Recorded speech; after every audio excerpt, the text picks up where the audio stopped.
எல்லாருக்கும் வணக்கம். நான் உங்கள் விஷ்ணு பேசுகிறேன். இப்போ நீங்கள் இந்த வீடியோவில் பார்த்துட்டு இருக்க நாய்க்குட்டி பார்த்தா உங்களுக்கு எப்படி தெரியுது? ஏதோ நாட்டு நாய் மாதிரி தானே தெரியுது. ஆக்சுவலி கரெக்ட் தான். இது வந்து நம்ம நாட்டு நாய். நம்மளுக்கும் பாகிஸ்தான் நாட்டுக்கும் சொந்தமான நாய். இதுக்கு பேர் அலங்கு மேஸ்டிஃப்னு பேர், இல்லாட்டி இந்தியன் மேஸ்டிஃப்னு இந்தியாவில் நம்ம கூப்பிடுவோம். இதே பாகிஸ்தானில் பார்த்திங்கன்னா பாகிஸ்தானி புள்ளிக்குட்டா அப்படின்னு சொல்லுவாங்க, இல்லாட்டி பாகிஸ்தானி புள்ளி அப்படிம்பாங்க. பொதுவாக இந்தியாவிலையும் பாகிஸ்தான்லேயும் பார்த்திங்கன்னா புள்ளிக்குட்டா அப்படிம்பாங்க, இல்லாட்டி போலிக்குட்டா அப்படிம்பாங்க, இல்லாட்டி சிந்து மேஸ்டிஃப் அப்படிம்பாங்க. பொதுவாக இந்த நாய் பார்த்திங்கன்னா சைஸில் ரொம்ப பெருசு, மஸ்குலராக இருக்கும், ரொம்ப ஸ்ட்ராங்கும் கூட. இந்த வீடியோவில் பார்த்துட்டு இருக்க குட்டி பார்த்திங்கன்னா ஒரு 3 மாதத்து குட்டி.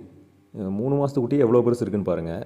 இதே இன்னும் பெருசாச்சுன்னா எவ்வளோ பிரம்மாண்டமான சைஸாக இருக்குன்னு நினச்சி பாருங்கள். அந்த காலத்தில் ராஜாக்கள் இதை போருக்கு பயன்படுத்துவதா சொல்லப்படுது. இதோட சைஸை பார்த்திங்கனாலே கொஞ்சம் பயமாக தான் இருக்கும். அந்தளவுக்கு நாய் சண்டைகளுக்கெல்லாம் பயன்படுத்துவாங்க அந்த காலத்தில்.